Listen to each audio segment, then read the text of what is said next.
Money is cool. 10-6-9er, 10-6-9er, we got whores in the city. We need backup now. Don't be so dang literal.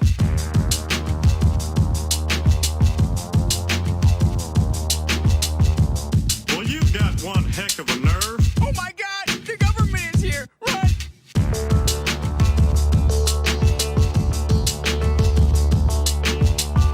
Hey, barkeep, whose leg do you have to hump to get a dry martini around here? Ich bin ein Springfielder.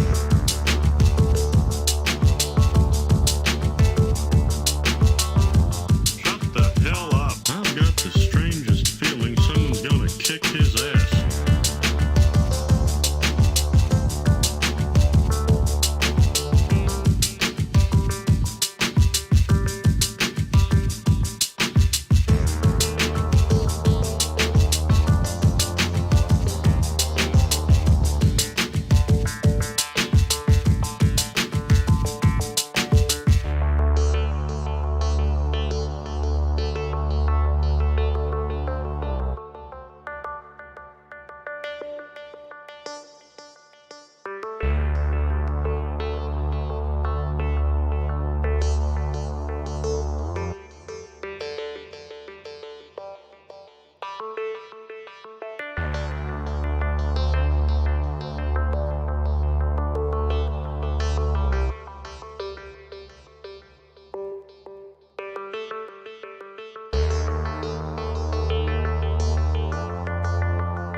Hello, peasants. Want to kill all humans? Work there, dude.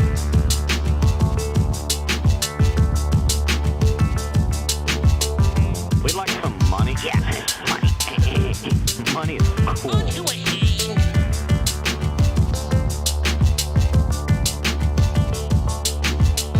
10-6-9er, 10-6-9er, we got whores in the city. We need backup now. Don't be so dang literal.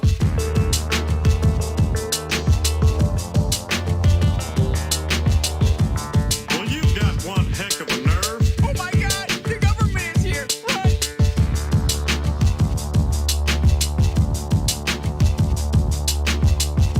Hey, barkeep, whose leg do you have to hump to get a dry martini around here? Ich bin ein Springfielder.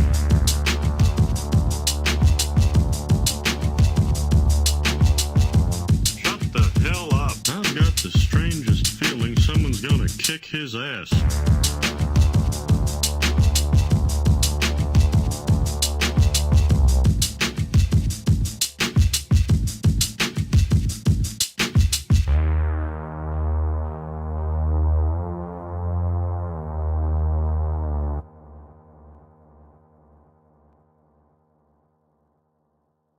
You guys, this is all Kyle's mom's fault. Shut up, Cartman. Kyle's mom is the one that started that damn club, and all because she's a big, fat, stupid bitch. Don't say it, Cartman.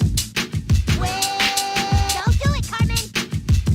Well, I'm warning you. Okay. Run over. All right, what's up? Totally Toonular. Here we are, 2 years later, man. Wow, season 3. Yeah, was season that episode? 3. It's finally getting good. When it finally gets good. Hopefully. Just Yeah. like Seinfeld. Yeah. Man, it's been so good. I don't know, guys. This week I've done some shit. I went out. I did some things this week. What was it first? Oh, I saw the new Scream this week. Oh, is that good? It is pretty good. I'm not gonna spoil it for whoever, for obvious reasons, because it just came out. I mean, but there's like things I didn't like about it. There's like What, the things, parts in New York? third act stuff. No, the New York stuff wasn't bad. I actually liked the New York stuff because they didn't like, probably because they couldn't afford it, but they didn't like be like, oh, this is the thing in Times Square. You know, like it was, they kept it, felt like it was actually people in the city. But I don't know. It was good. I recommend going to see it. It's way better than last. Was it like Jason Takes Manhattan with what they did in New York, where it's like the third act. they set up no boats. Huh? No boats at all. Not a No single boats. boat. That's a Where it's bummer. like only the third act. Like the best parts are. They do reference Jason Takes Manhattan though a couple times, which is funny. Just saying, Trauma had like a scene at Times Square where someone ran naked there, and they did. What so- movie? I remember hearing about that. What was it again? It was It's like Tromeo? No, it's Terra Firma. Terra Firma? Terrifier. Fuck. It's Terra- Terrifier no, 2 Firmer. Of course, that one. It's it's Terra Firma, and it's Yaniv Sharon's Naked Run. It's before the Tromeo and Juliet is the sex scene by the lion on the public library. Yes. Apparently, I gotta rewatch this stuff because I watched them kind of recently and don't remember. But anyway, James, so you enjoyed Scream 6? Do you recommend going to see it in theaters? Like, should I go out to a theater or could I wait for it to be streaming? You think? Hello? We lost James. Is Ben frozen too? Is anyone ever gonna be able to do a trauma So- pool on this? Say again, Leo, please. Do you think any other studio gonna be able to do what Trauma did with Times Square and the public library? No, never. And I don't know that they necessarily explained to everybody what was going on when that happened either. I think they just said they were getting the permits to film there, got their shots and left. But that's also a point in time where what is it? They would also sneak shots where they could, steal shots where they could. You know what I mean? Oh, okay. So I could be wrong, but what I heard was that they brought like just the essential crew. Yeah. And everybody pretend they're just minding their business, and then they said the actors be like in 3, 2, and then they started doing like either getting naked or having sex in public, and then all the people just pretending being tourists. They turn with the camera and film really quick, and then everybody just run each one. Everybody's Wow, that's quite the tactic there. That's really really guerrilla filmmaking at its core, like to a T. Yeah. They would also, rumor has it, and I have no idea how much truth there is, but I do think you actually see it in, Farts of Darkness, where they're basically told to go out and be, just tell them you're a student film. Just tell them you're a student film. Who's going to stop you? Just say you're a student film. And they got a couple of shots, I think, that way. Interesting. But yeah. Interesting. Yeah. I always thought. Like in a way, it's not a lie. Trauma is like the oldest film. Not the oldest, but like the best film in school. And it is an old, oldest operating indie film studio in America today, possibly the world. I think, I don't know, but yeah, you can learn so much through there. Hello. Oh, he lives. Yeah, my Skype was just like, nah, I'm gonna just shut off. We mentioned. And just like, we mentioned Scream 6. I thought they just murder you for trying to spoil like Scream. Maybe that's why I got. Did any of you guys get the Ghostface call? So that was me. Whoever got it was because of me. Just want. I'm sad I didn't. I saw it online. It was my favorite. I just saw it online. They're like, prank phone call your friend. So I did it to Chili Beans first, and I wrote Chili Beans, and it said that Ghostface called him and said, "Are you a fan of scary movies, Chili Beans?" So nice. Like in the accent. I missed mine initially, right? And so I saw a number from New York, and I call it back. Yeah, it's a New York number too. Which is And great. do you know what he says? Did you hear what he says if he calls you back? No. What does it say? It goes, Ghostface goes, because it picks up, and he goes, "This isn't how this works. I call you." And then he hangs up on you. And then he fucking hangs up on you. It's crazy. Is it only a New York number? Because I got like a call from a number that I don't recognize and say here, Lompoc, California. Maybe that's not me. I'll tell you. Tell you right now. Yeah, I don't think I sent it to you, Leo. Okay. So I think that was just spam. But yeah, before Skype booted me, I didn't get to talk about the other cool stuff I did this week, which was here. We got Dwayne Steeler in the chat. There was like a local like Comic-Con kind of thing where like it was totally free.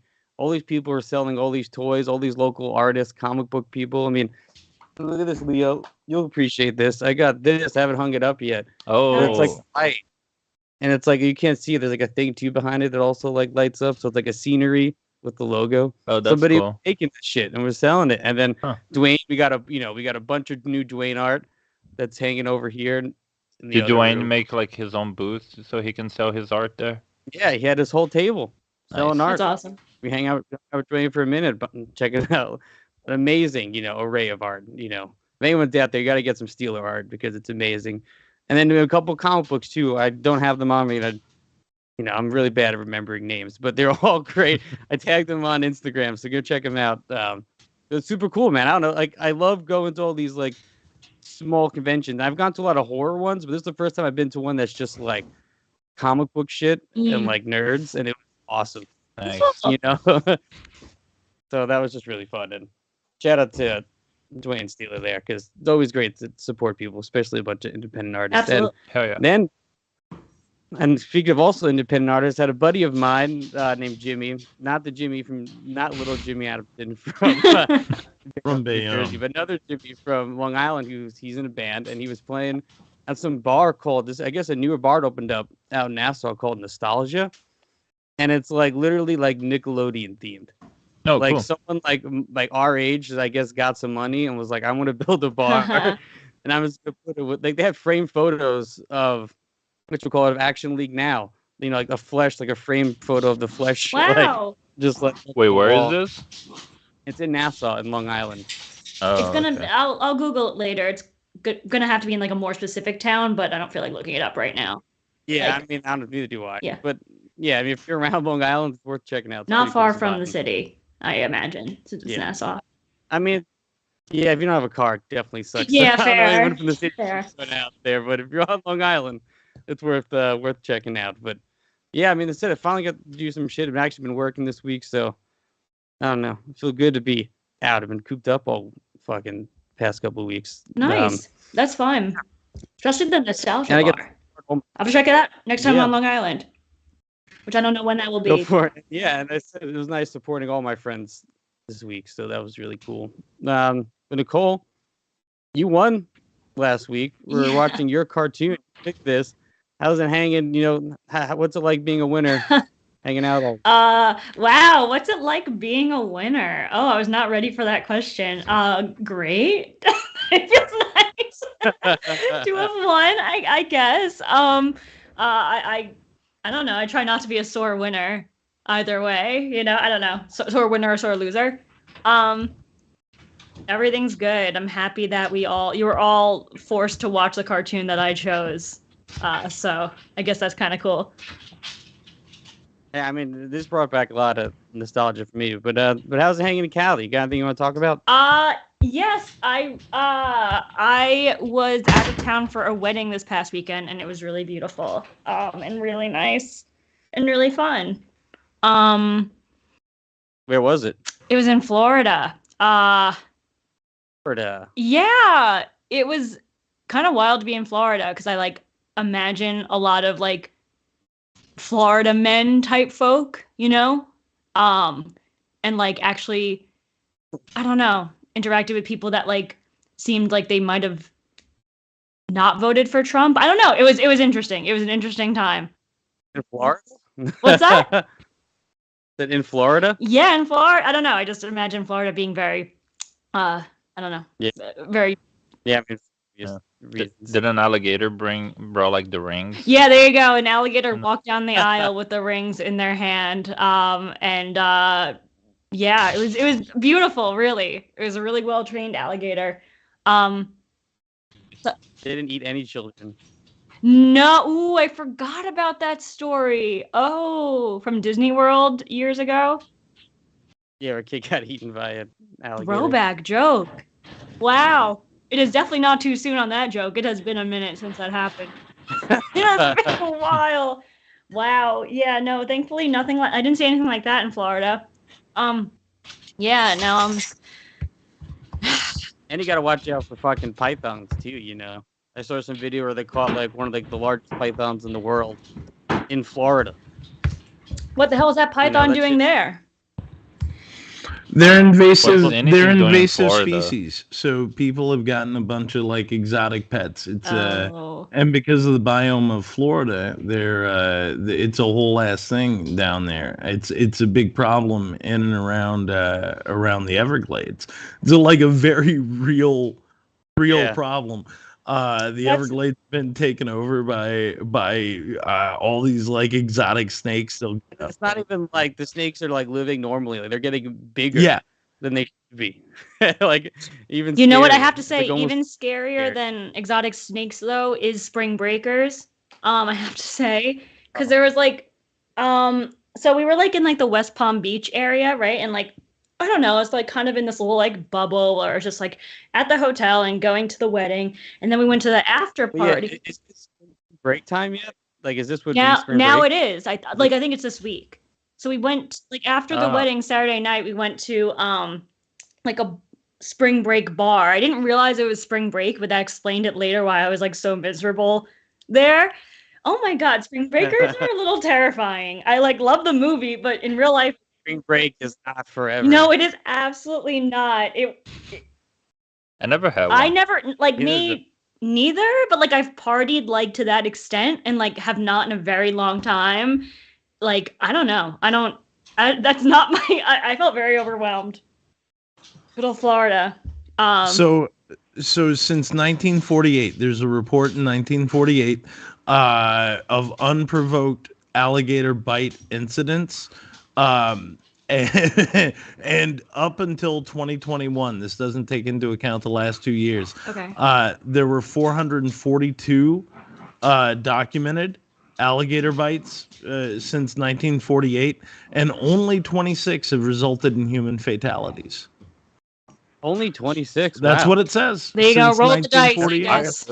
I heard that usually they're like really smart and they track the route that people sometimes walk their dogs and go for like the little like chihuahuas or whatever. It's like small. Oh yeah, I just watched a video of a dude in Florida who like saved this puppy from an alligator. Like a same deal. He was walking his dog, the alligator jumped up, right? And the video starts with the dude like in the water with like his hand on this fucking alligator's mouth and prying it open. And then the puppy got loose and was saved, and like the dude threw the alligator back That's in the what I water would- and got out. I would do the same thing. I have to let it be known. I would like rather I mean, yeah. like throw myself to the alligators than let that happen to a dog. Absolutely.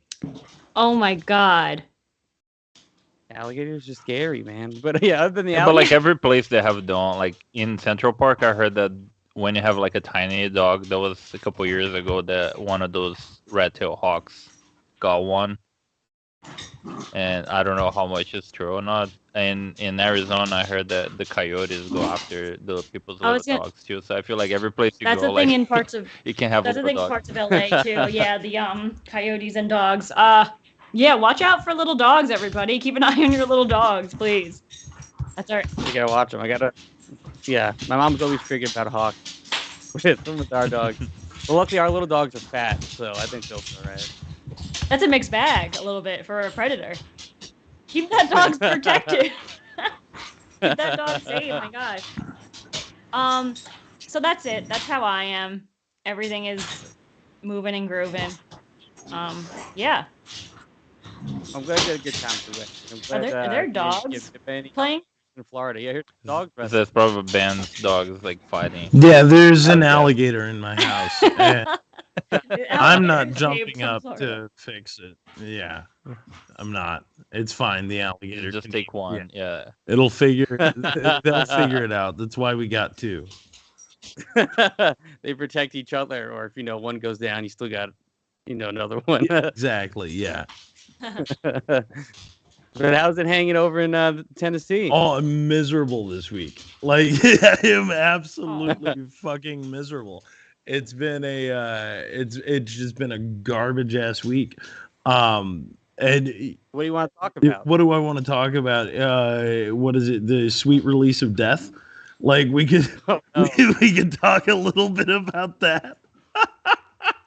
No, it's not all bad. It's just a lot of stuff going on. Like too many fish in the fryer.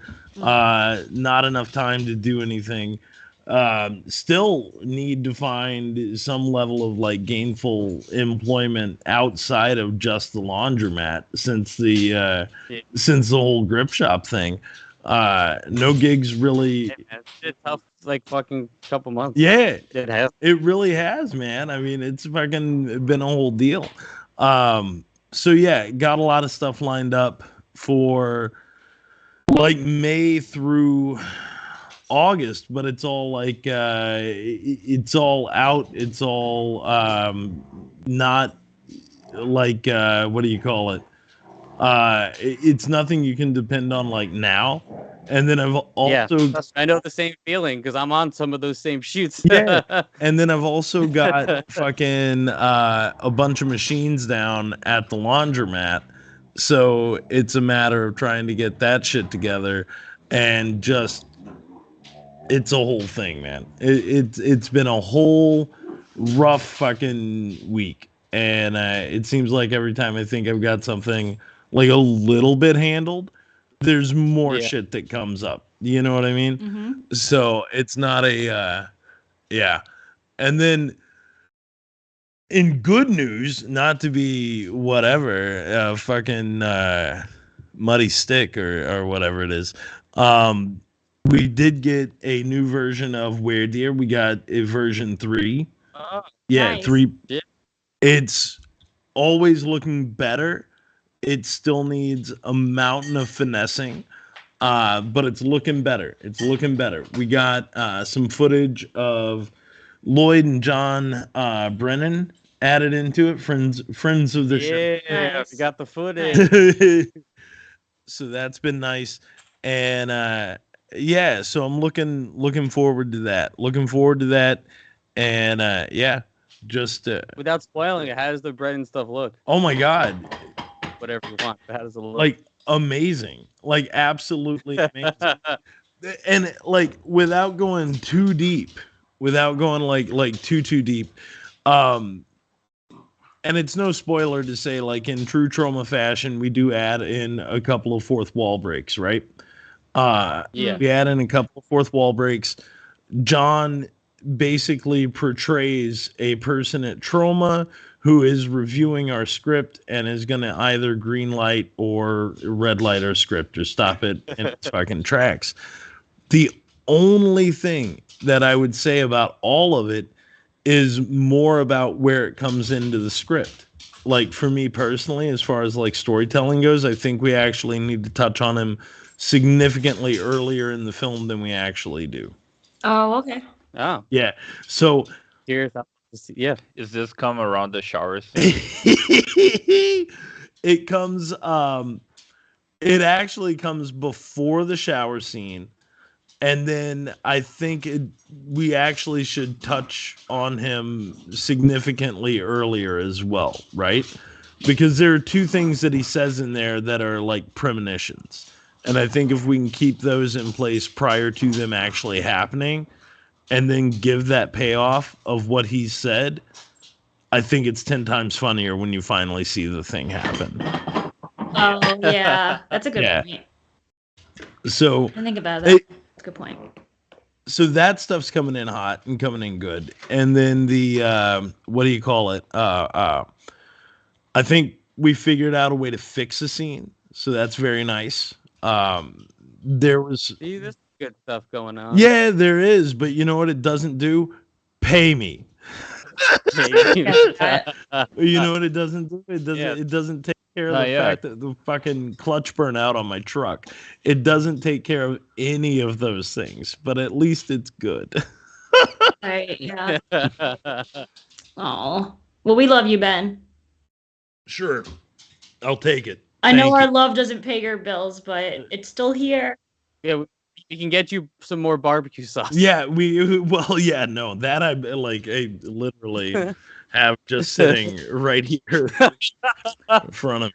Oh yeah, how did the convention go too? I remember. Did that happen? That was So- awesome. So yeah, and again, I had a couple of things come up and I couldn't go, so I sent Sean Leonard. So friend of shit, Sean Leonard, Shit. friend of shit. Sean Leonard. He plays one of the hunters who gets his wiener ripped off. He went up in my stead with Jessa Daisy. Nice. We sold a few bottles of sauce. We sold a couple of T-shirts. One of which went to Heather, and I'm gonna butcher her name. Heather Matarazzo. I think you got that right. Because her last name does kind of sound like mine, so I think you're right, and I've always kind of committed to memory because that's she played Wiener Dog in Welcome to the Dollhouse. Yeah, great movie, and she was in which I don't know if you guys have seen it. She played the best friend in Princess Diaries, so that was like a big alongside Anne Hathaway, so that was a big role for her. Is that the chick from Hostel? Hostel 2, yeah, the one that gets. Wait, she bought a DVD? No, a T-shirt. Oh, there's a T-shirt. photo of That's awesome. her on Instagram. Scream. It's Scream. Sorry, She's in Scream 3. Yes, she's also in Scream 3. Yeah. She's like Randy's sister, I think, or something. Yep. That was really cool to see. I saw that photo on Instagram of Sean and Heather Matarazzo with the Weird Deer shirt. That was really cool. That's awesome. I didn't even know about that. Yeah. Sick. So it was pretty good. It was pretty good overall. Sold a few DVDs. I know. Shout out to Dan the Tromite. I saw he picked up a DVD somehow. Yep. But he got one. Yeah, he sent me he ordered one up a while back, and I got those out on Friday, so they all came through on Monday. It was very nice. There you go, people. If you want one, you can even order them. Hit me up. I have too many of them, and I would like to sell them. Mine's probably still on the way because I'm all the way in California. Just so you know, I haven't got mine yet. But I am very excited for when it gets here. Yours is actually on my table still. So yes, cool. Yours will be going out. I had to find your address again. I think I still have it in my Amazon. No, you know what's funny? I did a similar thing recently where I was like texting a group of people and I was like, I know I have all of your addresses, but send it to me again. I don't feel like digging for it. So if you want, I could just text it to you again. Please do. So please do. Yes. Because I know that saves me a ton of time. So yeah, after the show, I'll do that. Because it's legit. I'm looking at it across from you right now. No, I'm in the same boat, so I'll just do that. It'll be easier. So cool. Well, thank you for that. I'm very excited because physical media and to have some of the shorts I have not seen. You know, like I'll be seeing Wetworks for the first time, Bar Olympics for the first time. I'm basically doing an ad now. If you guys want to see Wetworks for the first time, this is your opportunity. Get the DVD. And hit up Shithouse Productions to get them. On Instagram, baby, all day long. Now, Leo, last week we got a little crazy with these phone calls. So I never even got around to what you've been doing. But how's it hanging? Oh, I was just gonna talk about this last week because if I try to catch up with the other show, it's gonna be too much. Oh, Joshua's on a chat. Oh my too. gosh, you should be asleep, Ben says. That is so funny. I was thinking that too. I was like, how is Joshua awake? Thank you for staying up for us. Which reminds me, we have an email you have to read later too, Ben. Very good. Oh, we love you too, Joshua. He was dreaming of us and woke up and was like... Sorry, Leo.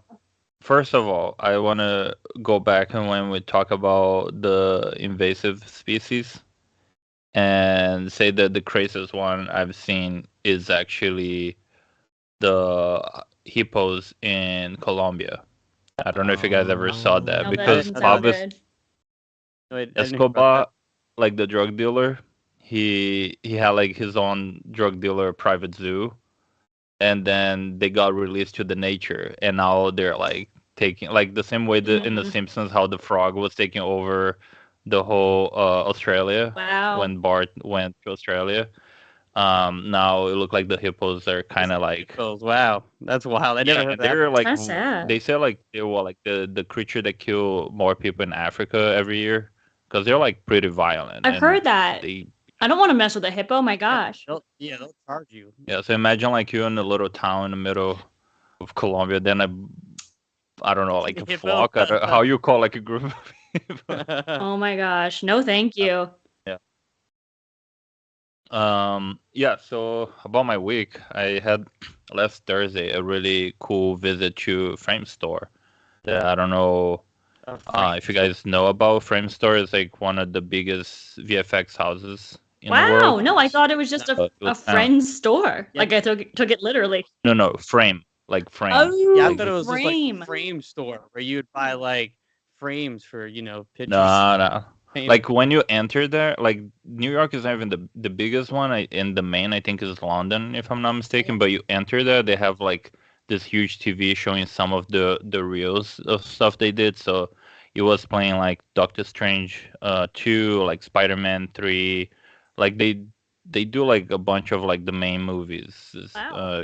If you watch like especially like Marvel and stuff, you kind of always see at the end of the credits them being one of the studios involved.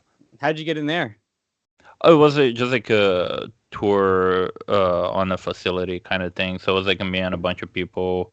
I actually met a friend of Dylan's there because I don't know. I was talking to someone about trauma, and then this person's like, "I heard trauma," and then they came and it's like, "Oh, I added this thing You that did the Dylan secret did." handshake, just to make sure. Yeah. Yeah, we all have that. Which is mostly just touching each other's balls. You gotta go Hong Kong. Yeah, no, he was saying he added that thing Dylan did for Adult Swim. Oh yeah, the puppet. Yeah, thing. I did sound for that. Yeah, so when I add him on Instagram, like James, you were like one of the people we had in common. Oh, really? So he was like the editor for I that. guess I know that dude. Yeah, I guess I know that dude. So yeah, that was something cool that happened, and let me see what else. I guess we all kind of got an Academy Award because Jamie Lee Curtis said all horror people, this is for everybody. The genre she got, like- folks, yes. Yeah, so that well, happened, and let me see. You went to LA, Oh. didn't you? Yeah, but that was like last week kind of stuff that we decided to talk about. I guess I walk in the middle of the set of Joker 2 without knowing, and yeah, but I didn't see anyone. Yeah, because I I just- remember Aaron. I saw videos that like on Aaron's story, and I was like, "Oh, that's cool." And then like a second later, like I saw here's videos of Joaquin Phoenix running down downtown LA, same old cars. No, we were like in this really shitty area in downtown, Oh boy. and it's literally shitty because there is actually Yeah. human shit on the I was gonna ground. say, were you in Skid Uh, Row? Like, could have It been. wasn't see any Skid Row. I hookers? don't know. We were staying in a really nice hotel. It's old, The but Cecil they say Hotel? it's like where the first. Sorry. No, I'm sorry. no, but that area is pretty bad too. We drove that Mine was last pretty time. bad too. I feel like it was around the same spot. No, but the hotel we stay is actually we saw there. It's where the first, I don't know if first couple or the first Academy Award ever Oh, happened cool. there. The first Oscars. So you have a bunch of pictures like Walt Disney. What's the name of that girl that tap danced? Shirley Temple? Something Temple. Yeah.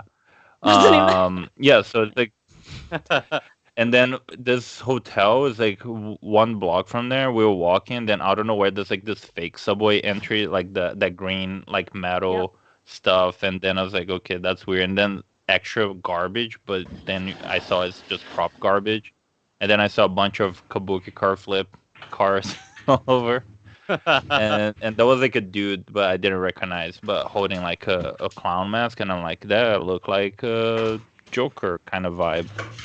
And I wasn't sure if Joker 2 was already shot or not. So I was just guessing, but then James confirmed that he saw like something in the same day. So I guess that was Joker 2's set. I mean, what else could, unless there had to be another movie shooting in the same time period With a clown mask, yeah. yeah. Did you I- see- I just like to think that Leo got caught on camera and there's just going to be like Leo and Aaron kind of oblivious, like just walking around looking. We're Like, just trying to find a CVS. Like, like when like you watch like movies, there's like the crew guys are like in the background by accident. It's like there's just Leo and Aaron just like walking in one shot. Oh no, I really want to be like that jeans guy on Mandalorian or the crew. Now they found The Last of Us when yeah. they did like an aerial shot. I haven't watched it back. I heard they actually removed them in the stream. Oh, they did? Yeah. Because I thought I saw them. Oh. Well, yeah, I need to watch again to see if they. Hey Leo, when you were in Los Angeles, did you see any celebrities? Maybe, but I don't know. I was around two different, like literally 2 more blocks to the side was like a FBI TV show shooting too. So I don't know if any of those places I saw anyone there. Like it. But like I was definitely close to 2 different. Like my hotel was between 2 different shoots. You're in the on a vicinity of Saturday. Joaquin Like Phoenix. if you would He have was somewhere- saw Arnold Schwarzenegger, would you have said, "Hey Arnold"?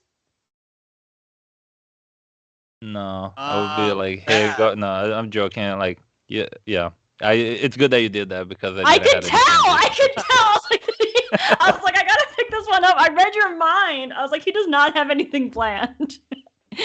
So Well, the Coles got it. That's right. You know, now that you talk about Schwarzenegger, I could have mentioned that our friend Joseph Damiano, he took a picture with Arnold during one of his like nights like battle and I stuff. saw that. So I could have, yeah, if I was smarter, I could have brought that up and do the transition with that. But yeah, hey Arnold, that was a good transition. It was underappreciated. Yeah, Nicole, that was Thank great. that was Thank good. you.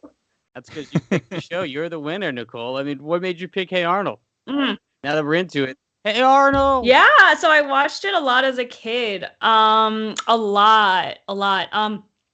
It's like more wholesome. That's nice. It's more wholesome than I remember. We were kind of talking about this off air. Maybe this is why I'm kind of like a sad. I forgot how deep this show gets. What's that? Say it again. About how sad? Oh yeah, maybe That's that's why I'm like a sad adult. Because it's just like I was like brought up with so many like heartfelt but sad stories and Hey Arnold. But like I watched this all the time when I was a kid. I loved it. I still love it. I still think it's great. Yeah.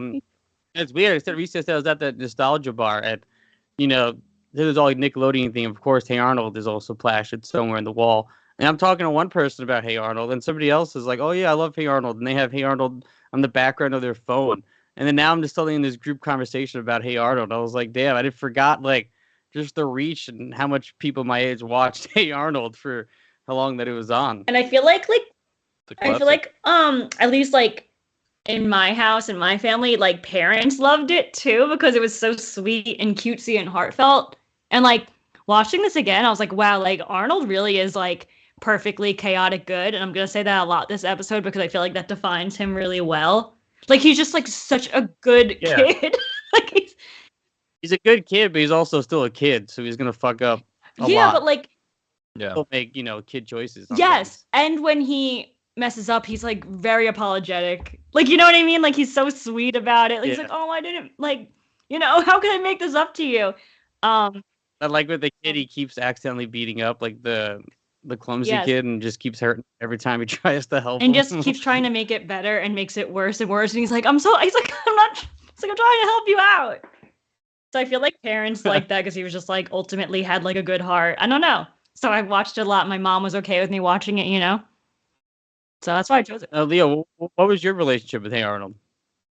Oh, I watch a lot, but like this is the first time I watch in English, so you definitely have some differences there because like the whole Helga, like sometimes they call like kind of like football head, but that's not like a thing that it translate because then it would be like, oh hey, you American football head. It's like way longer. Oh, that's right, because football would mean soccer, and that's because our football is brown, so it What wouldn't does make she sense. call him? Do you remember? It's if you translate it, I believe the word is anvil. It's anvil, like the thing that usually Looney Tunes throw in each other's head. Yeah. So they call like anvil's head. Anvil head. That's funny. That works. It works, yeah. Wait.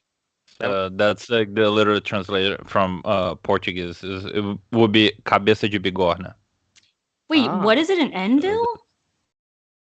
Yeah, like when Looney Tunes throw each other's head. So that's the shape of Arnold's kind of head too. Yeah, I If you see it. think I about see it. Gotcha. Yeah, it's like a big, heavy, like iron weight or whatever. Oh. Band I remember watching like literally every episode Gotcha. like hundreds of times, but at the same time, TV rewatching now, there's a lot that I forgot too. It all came back to me. I honestly, like, if you had asked me a week ago about any of these episodes, I couldn't tell you a single thing. But like the second I was watching like 5 minutes of it, I was like, oh, I remember this whole thing, like the Pigeon Man stuff, the Stoop Kid stuff, even Yeah. like everything with the first episode, they're in there like costume. I forgot that one was I never stopped to think what would be the first episode. I had no idea that that fruit right. thing was like the first episode. It doesn't feel like a setup for it at all. Like, and that's the thing with a lot of these like sort of older cartoons that you'll find is that like even the first episode, they don't really establish much of anything. What they do is they jump you right into a world that already sort of exists. You know what I mean? Mm-hmm.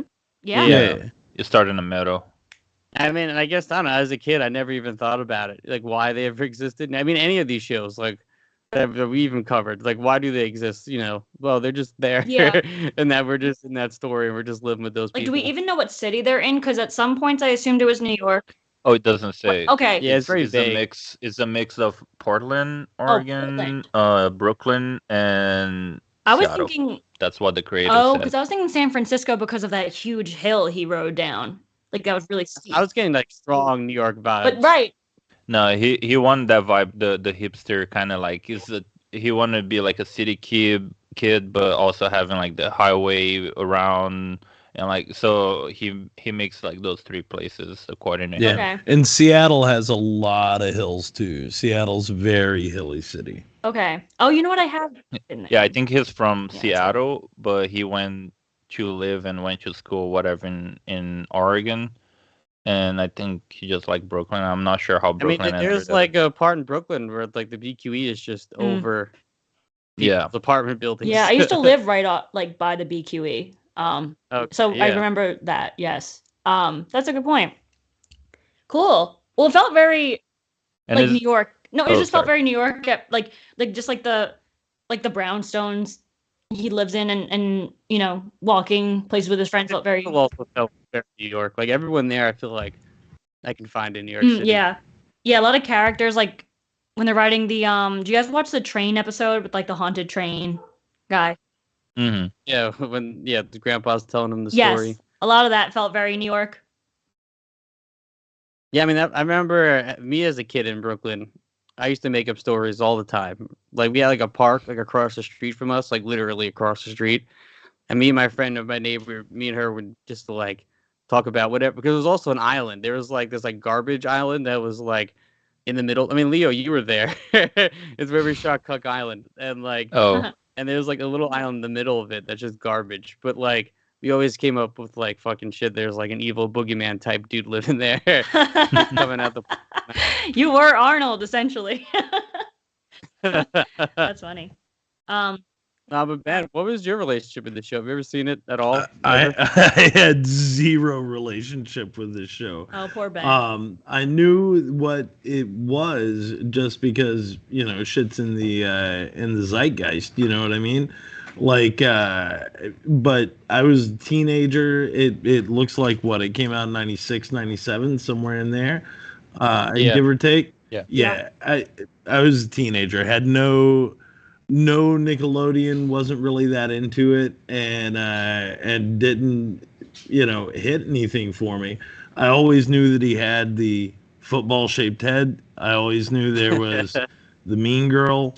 That's literally it. The only other like relationship I had at all with it is when I would start looking up like I like dark fan theories on stuff. We talked about it with Ed and Eddie way back 2 years ago, right? Yeah. Yes. Wow. Yeah. So there are a couple on this that I'd like to touch on a little later. But I'd be curious to hear them. If fucking they're all dead. Well, no, but they're not real. Is the other thing. So we'll get there when we get there. But That's really the only bit of whatever is just like internet lore, fan theories, without ever having watched an episode. Well, I'm glad you finally watched it now, because this shit's totally a big part of my childhood. And like I was saying earlier, like too, like there was one episode I watched too, with Chocolate Kid, where Arnold is getting him off chocolate, and the whole episode's basically about like getting your friend off drugs, who was like addicted to drugs, and the Chocolate Kid is like just depressed because he's living in garbage, like he's sifting through garbage to get more chocolate, and he's dancing for these bullies just to get chocolate. And he's like, I'm a monkey, like I can't, like nobody takes me seriously. I'm not a person anymore. Oh my gosh. And he's like, I need to get off chocolate. And then Arnold helps him get off chocolate and shit. Like, wow. No one saw that episode except No, me? unfortunately, I didn't. But that sounds really heavy. I gotta check that out. I remember watching this before, but I haven't watched this last couple of days. But first of all, Josh is leaving us. I guess we're boring him to good night, sleep. Joshua. So good night, Joshua. Good night. That's right. He'll listen to the rest of the show on Saturday. Yeah, see you on Saturday, Josh. I'm trying to remember. There was like one difference that I noticed too from when I watched as a kid. I feel like they're way older when I watch, but I think it's because the people that did the voices in Portuguese, they're like older, and I saw that this cartoon was the first one that Nickelodeon actually put kids to read for the kids. Oh, interesting. I didn't know that. Because usually they put like, I don't know, mostly like women, because like they always kids would sound like grown up women. Yeah, like King of the Hill, like Bobby Hill, or like those things. So this is actually, that's why like almost every character that they have like Arnold, I think like 4 different people play Arnold. So they always have like a bunch of people doing the voices because like the kids grow or whatever. Even like there was like an episode. I never noticed, so good for them. All right. I think Jared, they said that when the kid was like hitting puberty and his voice was changing, they did like an episode. I didn't watch this time, but I remember watching this episode that he was singing, and then he had like something in his voice, and he had to operate to what's the name of the thing here that you guys take? That change your voice, and then they say, "Can you ice cream as much as you want?" Tonsils out? Tonsils. Remove your tonsils. Yeah, so the whole episode they made that he had to take it off, and then his voice changed, and then he had to adapt to this. But it's because the kid's voice actually changed, and that's how the show went around to keep the same that was actor smart. doing the voice. Yeah. So I honestly had no idea they had any different voice actors. Oh, you can know like a little bit, like even like, I don't know, like the pilot to the second is like, I don't know, it's some people you can see changing, and the show was supposed to be like having like some weird shit too that I guess the studio changed. I saw like on the first instance that's always like this lady part of Arnold's house that it's like one of the tenants there, but they got her out. But the idea, they wanted her to get a crush on Arnold, but like she's, I don't know, like 40 and he's 9. And then the studio's like, we shouldn't do this, and then they right, yeah, that I don't remember any lady in there in the house, a single lady.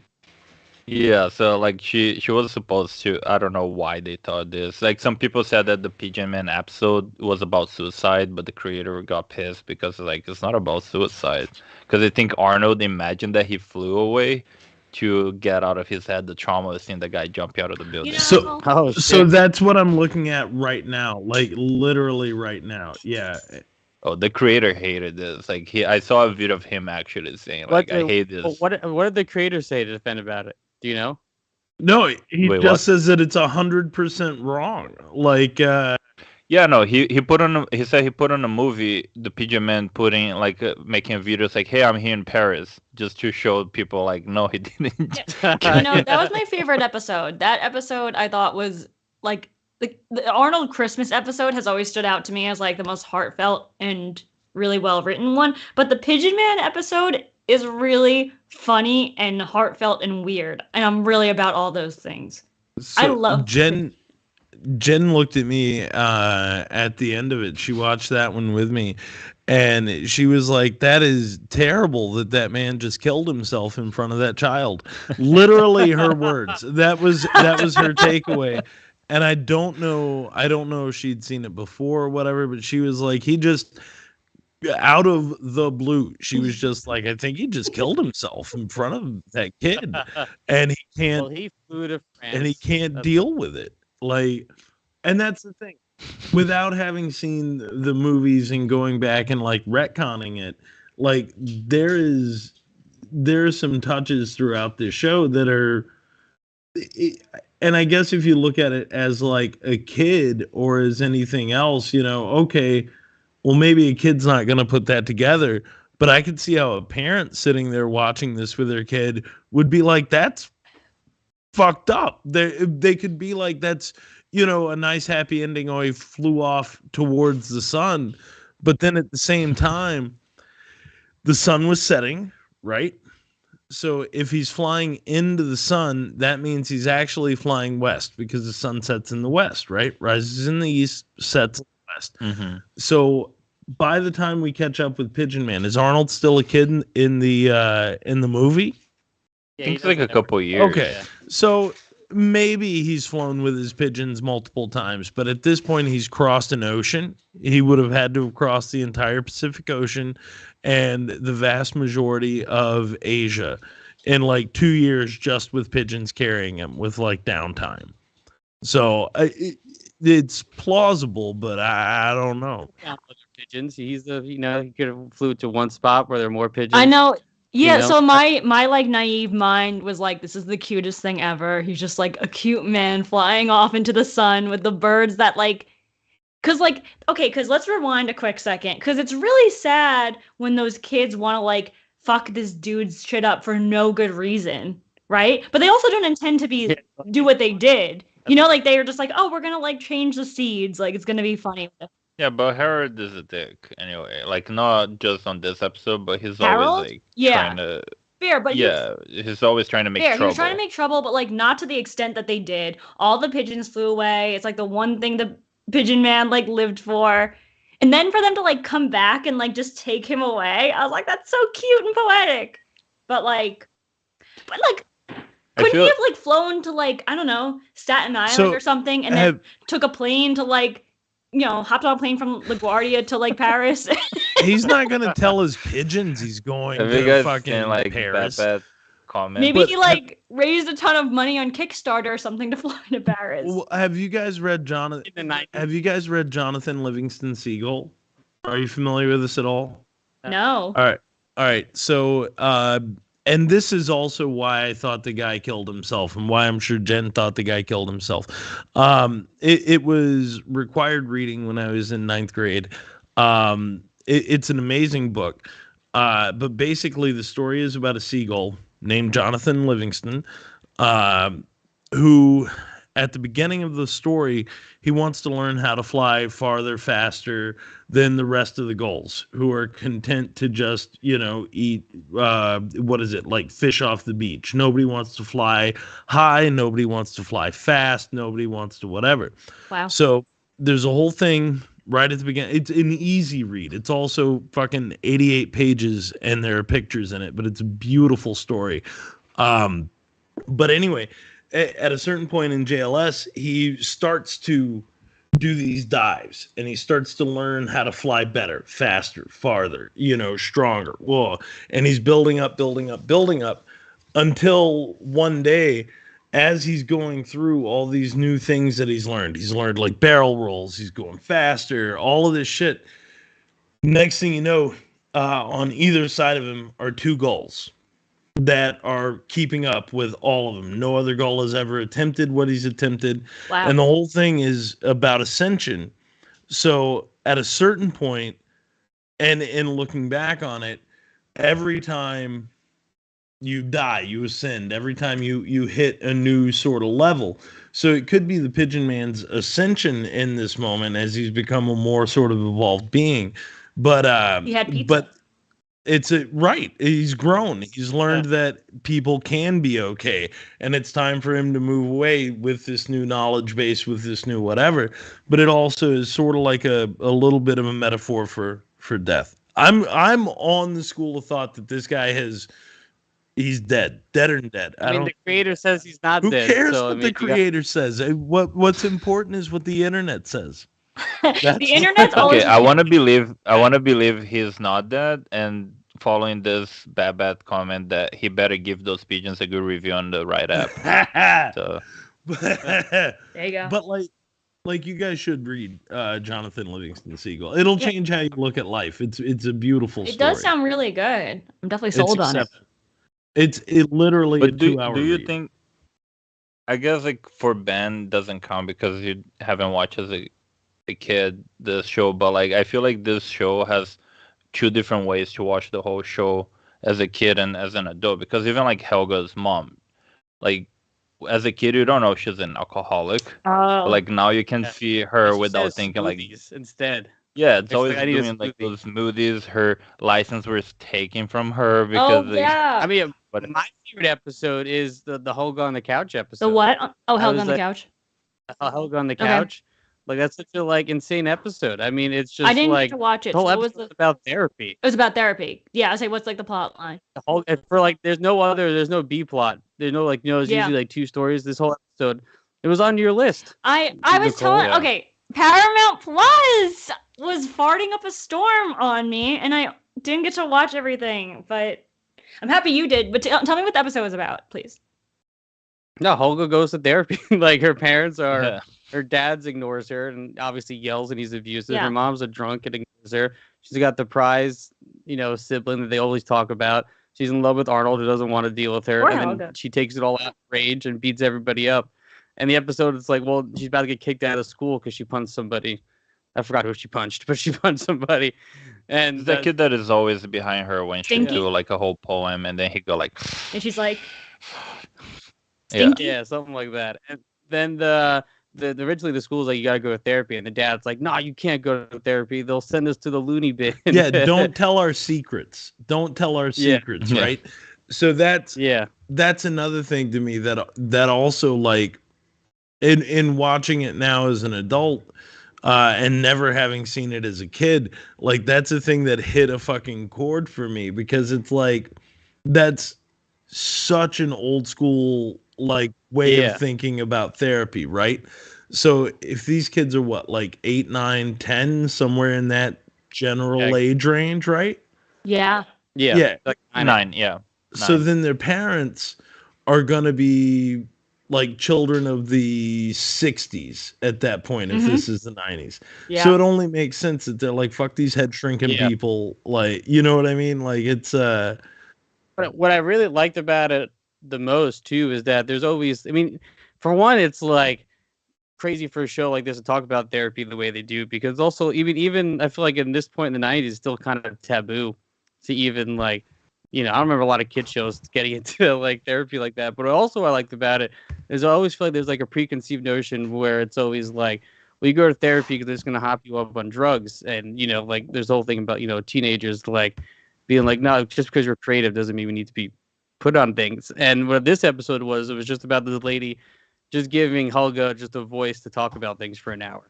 And it starts off with them not being able Aw. she wasn't going to open up. And then the therapist talks about her life as a kid.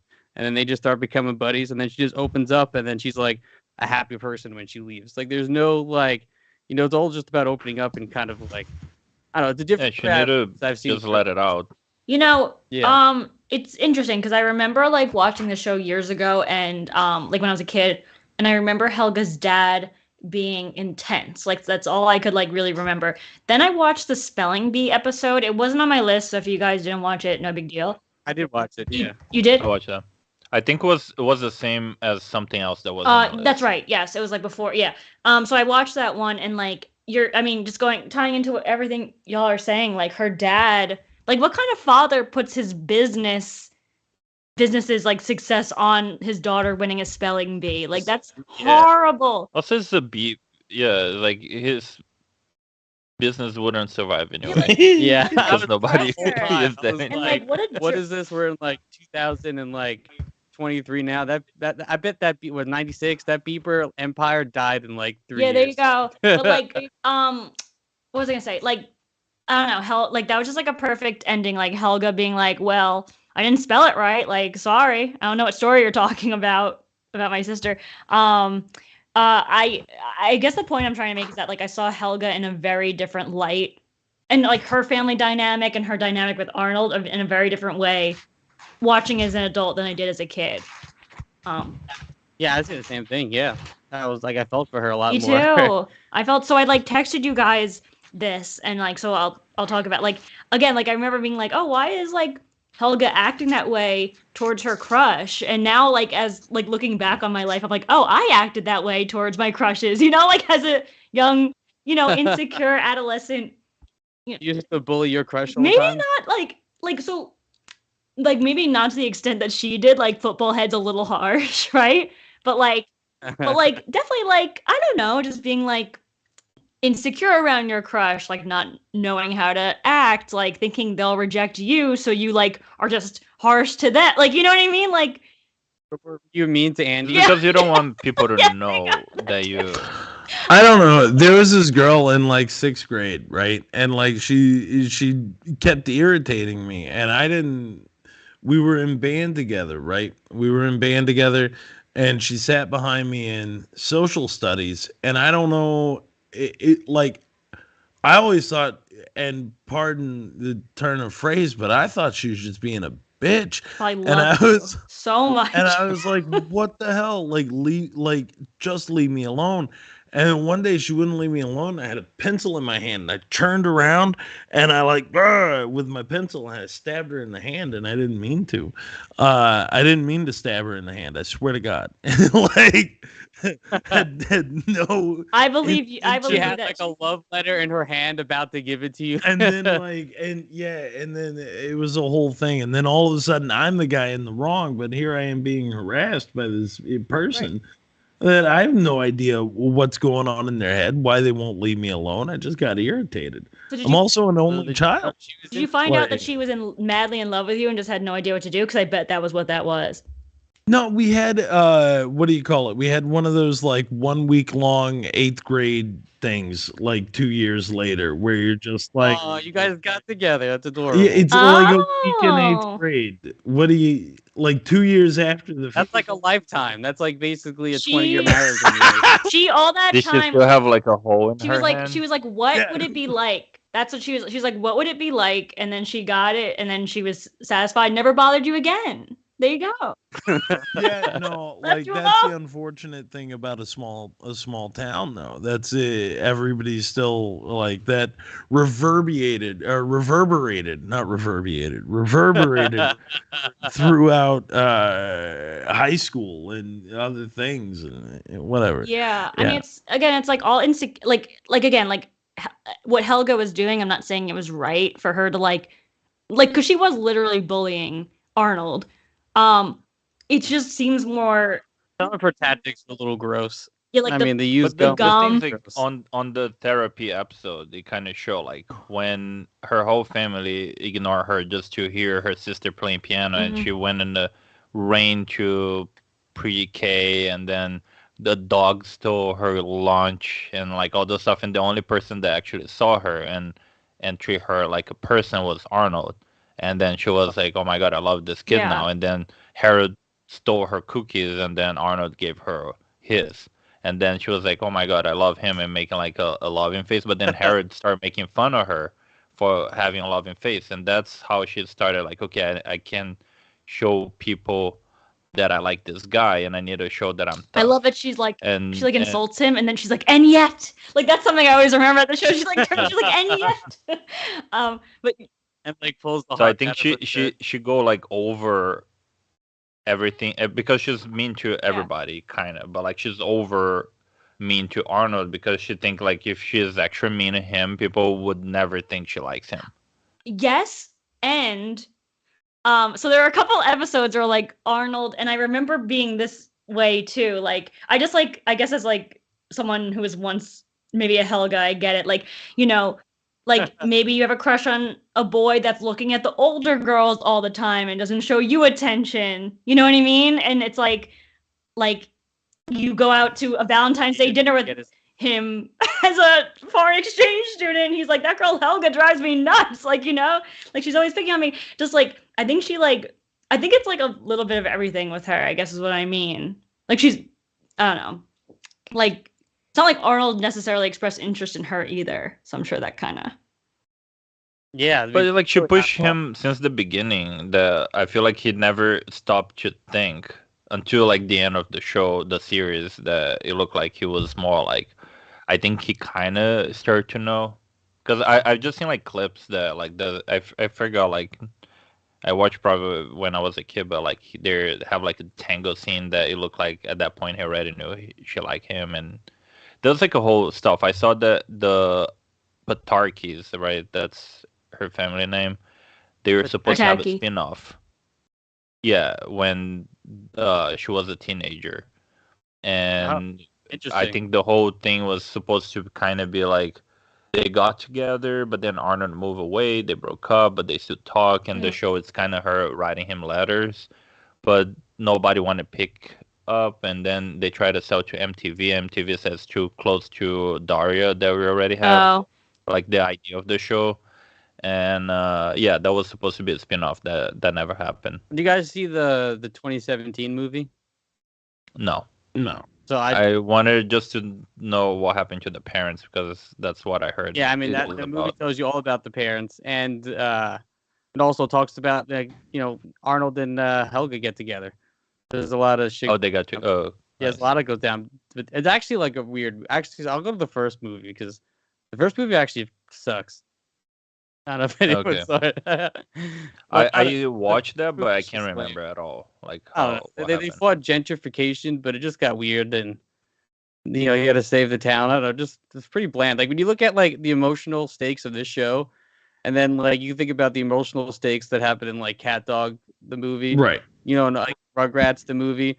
Like you think that Hey Arnold, there would have been like some really big emotionalness to it or some deeper message, and it's just I don't know. It's like the most bland. Yeah. Yeah, it's like the most bland thing ever. Like I was like, they fight gentrification, and they win. But that was supposed to be 3 episodes. I think that they like. That's what. Okay, just make a movie. Because I think the Rugrats movie did really good, and then they're like, okay, let's just put those 3 together and make a movie. So do me a favor, James. Tell me what's going on with his parents, because, and that's from the second movie, correct? Yeah, and they kind of touch upon it. I didn't get to finish the very last episode, but the last episode does touch upon it when he finds his dad's journal. But I didn't realize it was a 46-minute episode, and I had to jump on this show, so I didn't have time to watch the last episode. But the movie ties back into it, and it's a weird movie. Like I actually thought it was really good. The animation's all. Like, I want to see what a modern Arnold look like. So it's all digital now. And they got like big, like kind of camera moves and stuff. It looks really good. But the movie gets weird. So they go on a class trip. They all win like a class trip to, I think it's called San Lorenzo, and like that's where his parents are. So he takes a trip. They all would take a class trip to San Lorenzo for some like humanitarian thing they got to do down there. And then Arnold's like, "Oh, my family's down there. That's where they got lost or whatever, because they were explorers. That was like their job or something. They're like architects, but not like they're Indiana Jones. Yeah, they're basically Indiana Jones parents." But that's when the movie starts getting weird, because it starts with like normal Hey Arnold with like kind of better animation stuff. Wow. And also Bob's Beepers Emporium is falling apart. Obviously, right. Everything. Yeah, I'm surprised. Yeah. Like, for sure. My gosh. But then they literally go like on an Indiana Jones adventure. Like they're fighting dudes with machetes. There's like people are dying, like getting shot with arrows and shit like that. And then like, so his parents are trapped in this like Aztec like kind of like ancient city that's like hidden underground, and it's only run by kids because all the parents are stuck in this like what they call a sleeping disease. Okay. And they're all like just like basically in comas, all the parents. Arnold finds his parent, and then like the evil dude, like he's supposed to get this golden heart because Arnold, I guess, is like the savior kid who can put the golden heart. The chosen one. Yeah, puts the golden heart into this thing that'll revive all the parents. But then like the bad guy comes, he steals the heart, and then he falls off the cliff with the heart. So then they're like, no, we can't save anyone. What are we gonna do? We don't have the golden heart. What are we gonna do without the golden heart? And then Helga's like, wait, I have a golden heart, and pulls out the golden heart of Arnold that she's had throughout the whole show and gives it to Arnold. And then like Arnold uses that heart to like awaken, save all the parents and his own parents, and then him and So Helga. any metal in a heart shape will work, basically. Pretty much, Helga yeah, I guess so. is the queen simp. She's a So- simp in the best way. She saved Arnold's Christmas. Okay, but like, how healthy is the? Unhealthy, horrible. She's a simp. She's so lost in the sauce. She doesn't know what to do. Because like the whole like a bunch of gum that he chew and she never- create like a whole thing. Then she has a ritual. It looked like she had to sacrifice animals because she asked the therapist, "Can I still Look, I'm sacrifice not- In the animals?" movie, she has a full bat cave. In the movie, she not only has the attic, she presses the button and goes down, and she has a full bat cave and archive videotapes of Okay, Arnold. so that's terrifying, and and that like is and her like her friend, her like Asian friend, is like a part of her crew, and they got like a Batman like outfit God. situation going on, and they even have like an Arnold signal that she like puts out to like cue her friend to come over. It's like it looks like the bat signal, but it's like Arnold's football head. I think something that's great about art is how it could Alright. like exaggerate our reality. Well, but here's the thing, right? So she has the major plot. So for Arnold to go save his parents, he has to do this like humanity. They have to prove they're like humanitarian, or they did something to help humanity. But they lost whatever thing they had originally. And then Holga's like, wait, Arnold's been helping people for years. And she goes then to her archive of videotapes that she's just Arnold. But it's all Not these creepy. like things of him being nice that she gives it to Gerald, who edits it all to like a montage. So Oh god. so Queen one of the darkest sort of fan theories centers around the parents. That's why I needed to know what's going on with them. So Yeah, the movie said they were explorers and they Wait. were stuck in a sleeping disease, and then the end of the movie they're all together and yeah, they're Oh, so they're together. that's, Okay. that's okay. all Wow. retcon stuff. That's all bullshit because once again the internet gets it right. So There you go. the theory says that Arnold's grandparents, Phil and Gertie, are actually his real parents. Okay, and because they had him at an older age, Arnold is born with some health defects and conditions, right? Some challenges. Oh, okay. One of those. Like everybody has their own weird shapes. It's not that he's like the But only. they get into that. Okay, sorry. They get into that. All right. So Arnold's got a couple of health conditions like what is it? It's called hydrocephalus, which is like the shape of his head. It's a condition. And the theory goes on to say that his name came from a very specific form of hydrocephalus known as Arnold Chiari syndrome. Arnold Chiari syndrome, right? So now, as a result of this, Arnold is bullied. He's bullied. He has no friends. So all the characters in the series are a product of his imagination. Theory also points out that the rest of the characters also have oddly shaped heads, and that Arnold has imagined them this way so that he could feel normal, right? And now Yikes. they're suggesting that this is sort of supported by the fact that the location of Arnold's parents remained a mystery throughout sort of the series, and that Grandpa Phil always comes up with different tales about him, right? And now the TV movie retcons that, the Jungle movie, where he's reunited with him. But anyway, again, that's a retcon thing. That's after Also in the series. finale when he finds the journal. Well, but then again, too, I mean, that could have been Phil's journal. But then the grandpa also has like this disease because if you notice, that's like another thing I discovered today. The grandpa's head has a penis. Yeah, yeah, yeah. It is It's like the balls are in the chin and the head is Oh, on the back wow. here, and you can draw like a shape on the side and it make a perfect A penis. perfect It does. penis. I've seen A that. curved perfect The penis. best penis we've seen. So, By No, Mr. but Simpson. Ben, yeah.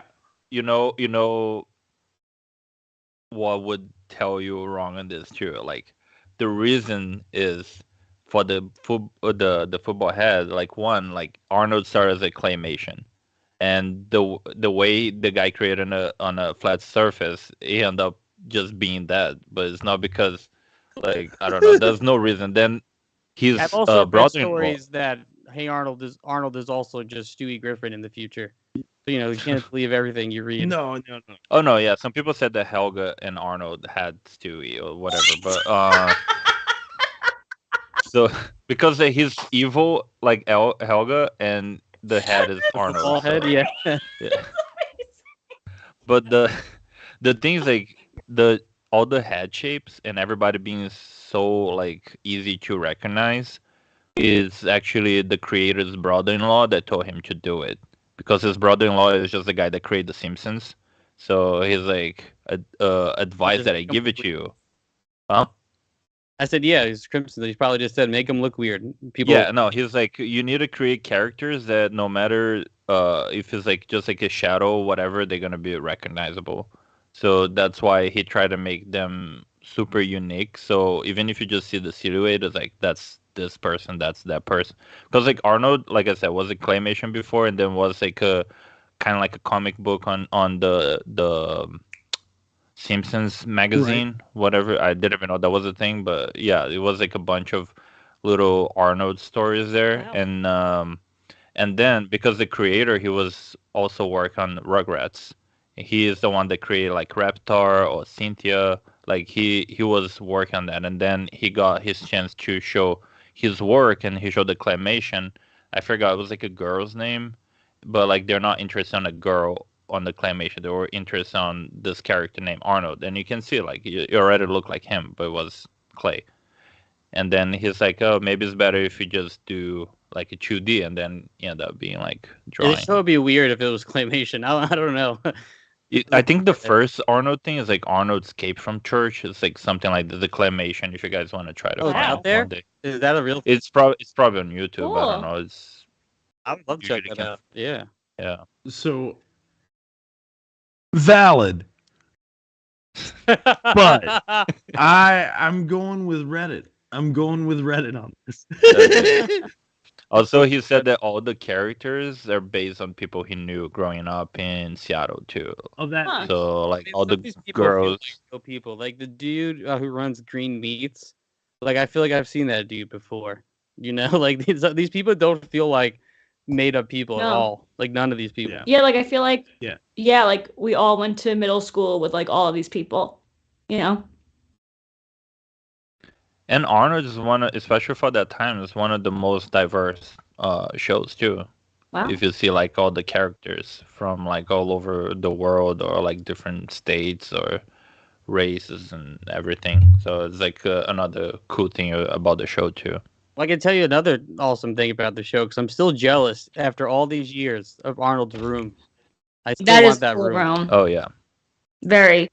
Like he has a full rooftop that he can go to whenever he Yeah. wants. Just above his bed. With his pet pigeon, Chester. Yeah, right. And he just pulls down like the fucking thing that comes down. The stairs come down. He's got like a couch that falls out of his wall. Yeah. Like, he's got the setup. Like, how do I It's get that awesome. room? Yeah, totally. So did and I know the list had very specific episodes are like shorts from, because like so many things that we watch, it's like 2 11-minute segments, 11 to 13-minute segments squished together. I forget what it came after, but did you guys happen to watch baseball at all? Oh yeah. Oh yes. The one with the last game of the legend Yeah. players. A little bit of it, yes. Too. They recreate the ending in the 2017 movie. Oh really? Yeah. When he because they're going through the footage of all the nice things Arnold has done. One of them is him giving the baseball to the player. Yeah, but like, so there's so much in this that it's these moments that are heartwarming, but at the same time, like this show is just drenched in sadness. You know what I mean? It is. Like in so much fucking sadness. Like I think it's drenched in sadness, but I think it's also about coping with your feelings a lot. I can see that. Coping with sadness, for kids to be able to be sad and be like, it's all right to be sad, but like, look where all these other things are coming from. Well, but not even that. I mean, your parents hate you. Your mom's a drunk. Your dad is mean. Got it. all that great. Your childhood hero, you watch, he's the greatest baseball player of all time, blah, blah, blah. You literally watch the guy strike out while your granddad and all his old man friends are like, oh, he ain't what he used to be. You know what I mean? Yeah. And tomorrow's his last game. Blech, fuck him. And then the guy hits one more dinger. You get the ball. And then you see him on the news, your hero crying. You have a thing in your hand. The fact that Arnold gets a catch out of it is great. And the guy gets to relive his moments one more time. Awesome. But it's still like a heavy ending for like, you know what I mean? Like it's a real thing. Still plays catch with him. He gives him a which to me, catch. Like when I think about something like that, I think about like, if I think about, someone, I don't know, that I've looked up to, and like, I would, like, for me, it's like, people's like, why don't you ever pay for these photos or like do the meet and greets or get something signed? It's like, for me, it's like, like, or even catching that ball. It's too materialistic. When it's like, I think the better moment is having a catch with your hero, or like, if I would be able to sit down with someone, that kind of stuff. I think like Jim's version is like Kevin Smith's like, oh, come here, smoke a blunt with me. Well, Kevin Smith quit smoking weed, but Kevin Smith stopped smoking weed. James shows up with the roach of the last blunt that Kevin Smith ever had, and he's like, no, buddy, you hit it. Let me tell you about this time I ran up $27,000 in credit card debt to make my first movie. That's that story, right? You know what I mean? That's. But that still sounds way better than for me to go up to him, have him sign that last joint, and then I just have it forever and never. Yeah. You know what I'm saying? And like, I think that's why I love that ending the most, is because everybody kind of wins at the end. He gets to have that memory of hanging out with his hero forever. And the guy gets his last dinger. It is a happy ending, but again, everything leading up to it is so just. Well, like, I don't know, man. Maybe it's just me with life right now. I could just be sad. But like at the same time, there was that, and there was what is it? The whole oh God, and I forget the guy's name, but when his daughter was gone for Christmas, and then she shows up at the end, like right? The Christmas Or that was wild. I was like, I don't know how you're putting this in a fucking kid show. I was that like, episode. because it's like, I'm assuming he says the North, so I'm assuming it's the Korean War. Yeah. Yeah. Right? I'm too sure, so I was gonna ask you guys that, but okay. Yeah, but I think his name is from a different country when I was watching like those weird facts and stuff. But like I thought it was Korean War too. Context clues That was together. But still, we talk about I had to save my daughter from this, like this like a city that's being destroyed by the military. Right. And I had to like throw her to like the U.S. just pass my daughter to a U.S. And I haven't soldier seen her in 20 years, and it's Christmas, and I like. That's deep for a fucking kid show. I was just like, damn, you guys, what are you doing? So on a little bit of a lighter note, if I may, we can go back to this. But like, again, Queen Simp Helga saves the day. Arnold doesn't even know that it's because of her. She's his angel. Like, imagine like if someone loves you that much to like give someone else the gift of seeing their daughter for the first time. Like, and she has that whole moment too of like, what do I do? This is such a moral conundrum, and she's just like going It's back. her favorite gift. Yeah. Her mom's then like the one time her mom did like something nice. It was like 17 hours in a line to get the last pair of boots. One time her mom does anything. One time. And I do have to say again, like, and I like, so I've like been in a slump as well recently. Like I was like pretty depressed over the weekend.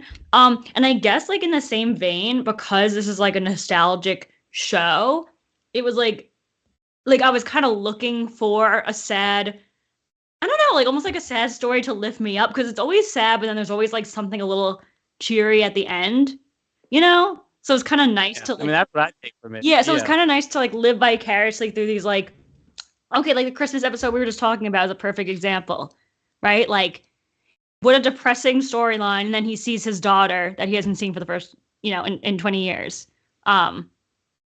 I guess it's different though if you watch it as a kid versus watching it for like the first time now.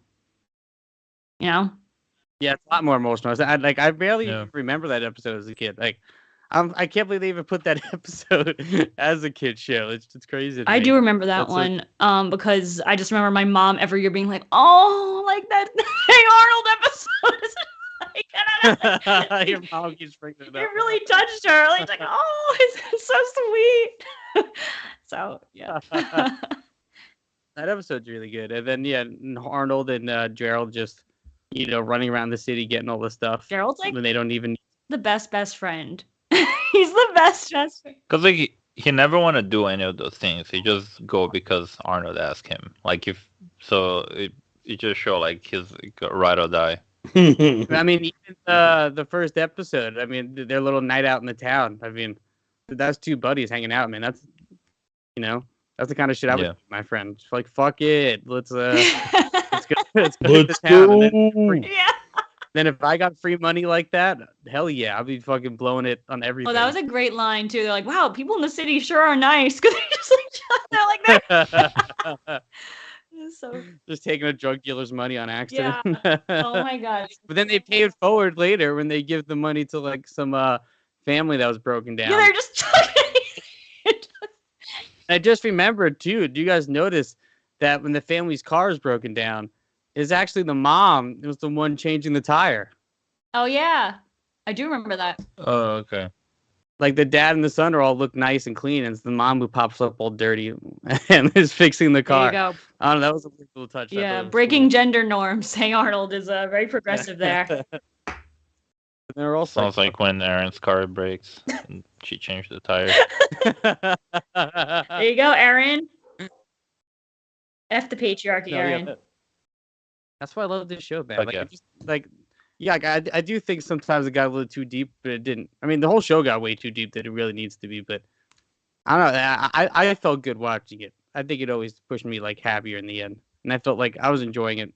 And I felt good watching it. Yeah, I guess a lot of the big moments really hit me and made me think about stuff.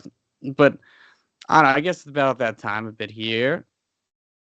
Are you not gonna talk about the Eugene going bad episode? Oh, Eugene goes bad. He see like the magic of making a TV show and realize the guy's just an actor. And it's literally like Arnold Schwarzenegger based, like the way the guy talk.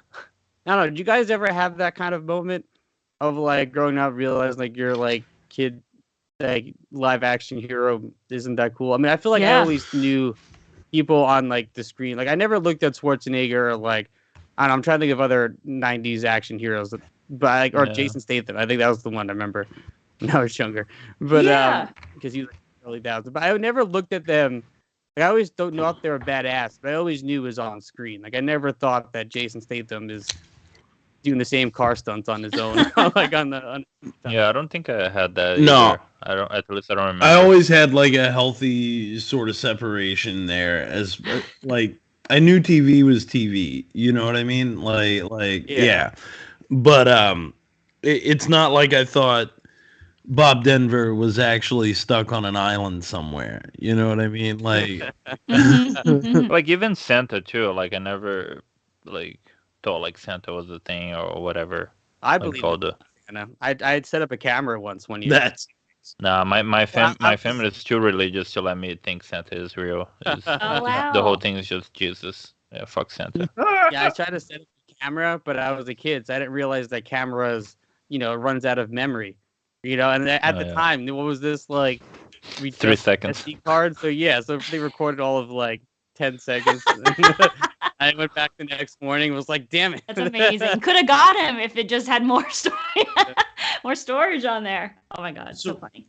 So before you really do start to wrap it up, James, there is one more, and I had to find the list again. Yeah, what's up? What do you got? Oscar can't read. Oh, yeah. Like, did you guys watch that one? Yeah, they had to teach Arnold teach the man to read. Not just a man, but an old man. A man that is like suffered through his entire life, illiterate as fuck. Like again, a happy ending, but like the path to that story, it's I don't know, man. It's like there's a level of humor to it, and there were some funny moments, but at the same time, it's so desperately sad. Like here's this guy who's got to be like 60, cannot read, has to rely on a fucking 9-year-old to tell him to teach You're him how right. to read. Yeah, you're right. And Poor what is Arnold. Taking on all these burdens. his great celebration is what is it? See kitty cat kitty whatever. Yeah, pet the kitty cat. Yeah. I know, like pet the He's just kitty, so pet happy, the. I though. don't know. When I was watching this, Erin was next to me. She's like, "Ew." I don't know. It just sounded like weird when the guy's like pet kitty. I don't know. It just sounded like a little creepy. It did. It got a little weird with the undertones, but fine. I don't know. Like I liked it. Don't get me wrong. Like I thought it was good. It was a good story, but at the same time, again, I'm just like, it almost feels too heavy for a kid's show. I don't know. There are points in it. No, I agree to an extent because I said I think that Christmas episode's way too heavy for a kid's show. Talking about war and saving your kid. I don't know. I think the old man not being able to read is sweet though. I mean, I like that he learns at the end and is able to kind of travel on his way home. And all his friends are talking shit. They're like, he ain't coming back. He's gonna call us at 2 a.m. saying, "Oh, pick me up. I'm scared and lonely." And then he fucking comes back and he does it, and he gets a new cat. And he gets a new cat. Like, yeah. So on that episode, there was like the other tenant that hates Oscar, the short guy. Right. So I know that apparently guy. we I've didn't seen watch that this video. episode. Wait, what? I should just say, like, I know that guy. I've seen that exact person in New York. So we didn't watch this episode, but I saw like on weird stuff that we didn't catch as a kid in Arnold. I'm trying to remember exactly what happened, but I think he's teaching Arnold how to use like a demolition ball.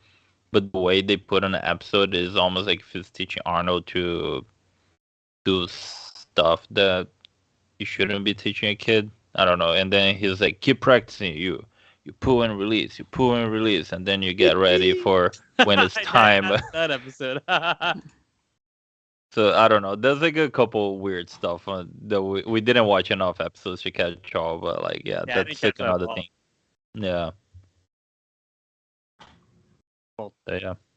I guess there's a lot more weird shit that I guess I did not catch on the show. That's hilarious. I did see that episode. But yeah, I guess I don't know. You got any more theories? Is that it, Ben?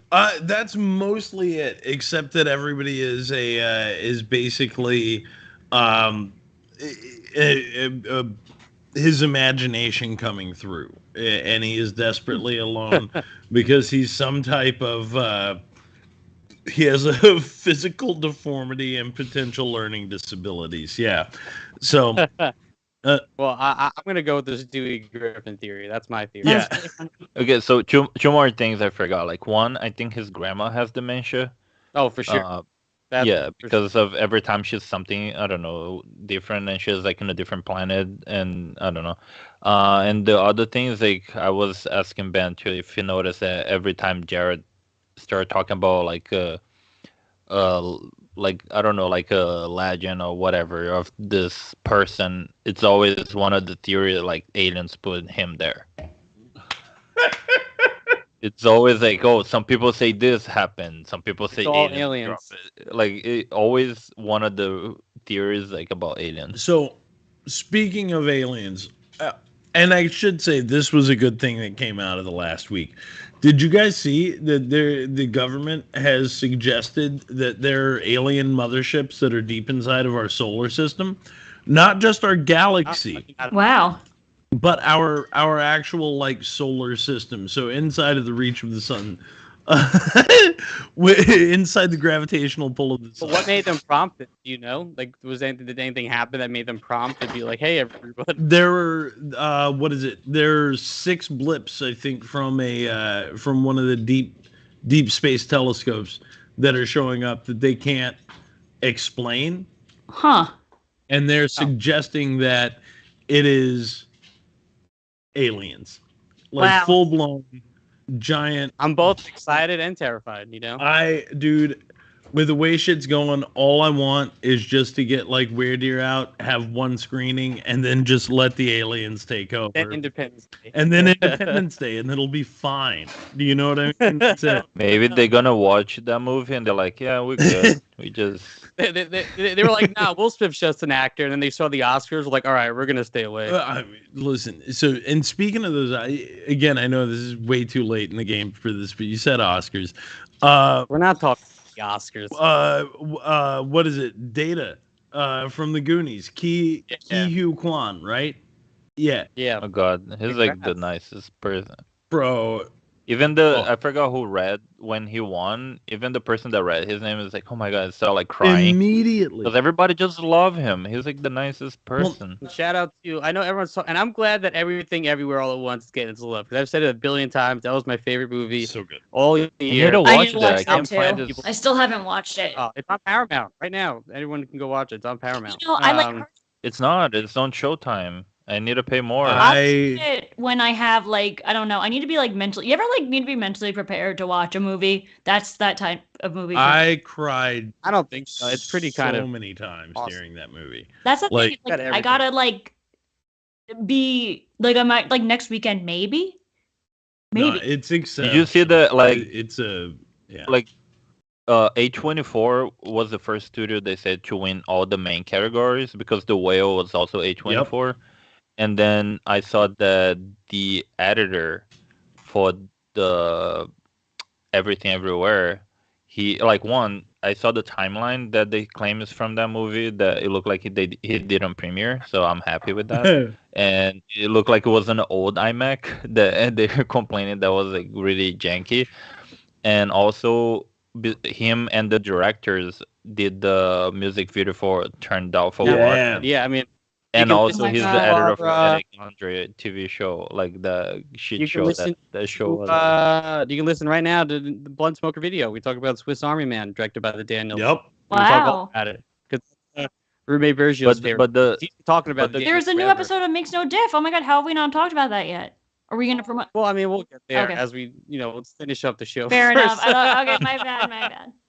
But people keep talking. But I think the craziest was seeing that he also added the Eric Andre's show, because you picture someone that added that getting like Academy Award is just amazing. I love the Eric Andre show so much. We're talking about all these movies winning these Academy Awards. Yeah. There's only one movie that really matters, and it's Encino Man. Yeah. Because without that movie, we got 2 Oscar winners this year. 2 Oscar winners from Encino Man. And Pauly Shore. 2 Oscars. Yeah, you think Pauly Shore gonna win next year?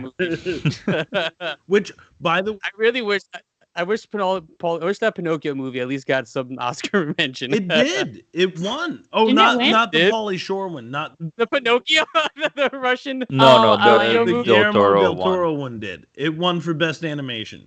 It should have been the Pauly Shore Russian Pinocchio. Oh my god. But all right, end this shit before we start getting too crazy here. I'm gonna start with you, Ben, since you're the one you didn't grow up with Hey Arnold, and this is your first time watching it, and it was a sad week. So, what's your feelings on it? What are you giving us? No, at the end of the day, it's a success. Success, and I think maybe it was more. I guess it sort of more took me a little bit by surprise because it was as heavy as it was. And true, it took me by surprise too. I forgot. You know what I mean? How heavy it was. Totally. And I sat there and I watched most of the list today. I didn't have, like I said, like a heap ton of time to get through it. So I was kind of stressed. I was making sure I had time today to get through everything on there and watch a couple other ones. And then I just kept looking at Jen, and like we were both like, "This is too much. It's too much for a fucking cartoon." You know what I mean? Like, I wanted something goofier. I mean, you guys know me. I don't mind when my stuff is sort of steeped with a little bit of emotion and a little bit more. We talked about it. I think this show's a little more emotional. Yeah. There's the other show that I'm about to mention is definitely different, but how does it compare to when we talked about how deep, like the show Little Demons, that's pretty recent, gets compared to how deep this show gets? Weirdly, I think like Little Demons, you expect more of that because it's geared more towards adults as opposed to a thing that's showing up in like a kid's show. Do you see what I mean? So again, it took me by surprise. So going into that, I was expecting, honestly, I think I was expecting more like an Ed, Edd and Eddie, where it's just like sort of wild and crazy. That's what I thought I was walking into too. I forgot. That's what I thought I was getting into. You know, it like I was expecting more along those lines. So yeah, it can be drenched a little bit with some of that heavier stuff, but it's just more wild and crazy exploits than anything else. But yeah, so on that note, was I prepped for it? No, not at all. Am I upset about it? Not terribly. And would I watch more? Sure. Yeah, absolutely. But it was a sad show. I thought it was sad. Maybe I'm sad. Life is sad. It's terrible. You know what I mean? Success. You're born, your people die all around you. Some doctor slaps you in the butt, and then maybe there's some good things that happen too, right? Isn't that what Lloyd said? Something like that? That's what life is. Yeah. I can't remember the line from Deadpool, but it was like life is like a TV show with commercial breaks of happiness or something like that. Yeah. Leo, so what's your final thoughts on this? What are you giving this show? I give it success. Like, Success. I remember, but forgot at the same time. So I was remembering while I was rewatching, but definitely spent a good amount of years as a kid watching this show. So it's a good show. Success. Yeah. Nicole, since it's your pick, you won. What are your final thoughts? It's funny. So I was listening to last week's episode on the plane, and I said in the episode, like, get ready to cry. And on listening to that again on the plane, I was like, oh, that was a little, that was a little over dramatic. Like, it's not that sad. And then I watched it again. And after listening to you all, I'm like, oh, wow. Like, yeah. Like, I think like because I watched it as a child, there's like nostalgic, like heart where I was like, I don't know. Like, I think jumping into it as an adult, I would feel sadder watching it for the first time. I had that tie though from like when I was a child, and like I feel like I like learned so many lessons through Hey Arnold about like social interactions or like I don't know. Yeah, I wish I paid attention more when I was younger. I guess at the lessons, I feel like I would have learned. Yeah, more. like I guess that's the thing is that I always associate with being like cutesy, but also and like sad, but also like I don't know, like the again, like the Christmas episodes, like, oh, it's so nice to like help people that need it. Like, you know, like things like that. So I do think it's a success. Yeah, Success. you know, I agree that life is really hard. I was just thinking about something and I like mean this entirely earnestly. Like sex is great. Like that's a great thing about life. Success. Boobs. Success. I'm happy that those things exist. I was like waiting for Ben to. No, I mean to I jump in on- agree, but at the same time too, like that's it's great. No, you know, you don't have to say, I mean, I'm not saying that some days I'm really pissed off, really sad, and then I just scroll porn on Reddit and then I feel a lot better. So may that be my gift to all of you out there if you're ever sad. Boobies on Reddit will lift you up. On Reddit? Reddit. Just boobies. Look up. I always picture Reddit to make me piss, not to. You're make me looking at the happier. wrong Reddit. Yeah, look at the wrong stuff. Nicole, remember. Leo, Argooned. There's some Look that up. There's some good Reddits, but James, what were you gonna say? I said I don't know if you remember, but friend of the show, Lindsay, one time came to a Halloween party. I do, yeah. Her and a couple of friends dressed as characters as Hey Arnold. I think She was Helga. That was a great costume, and I remember she was like all month. So it's like way back in the day, Lindsay. Like James and I were in our early 20s, very cute, but like all month she's like, oh my god, we have the best Halloween costume, but like it's gonna be a surprise. Like this was like an entire month of building it up, and they were absolutely correct. It was her, it was Helga, Nick, who she was dating at the time, was Arnold, and their friend Calvin, I believe was his name, was Gerald. Yes, and he was and he had the full hair too. Yes, I hope I could find photos because it really was perfect. Yes.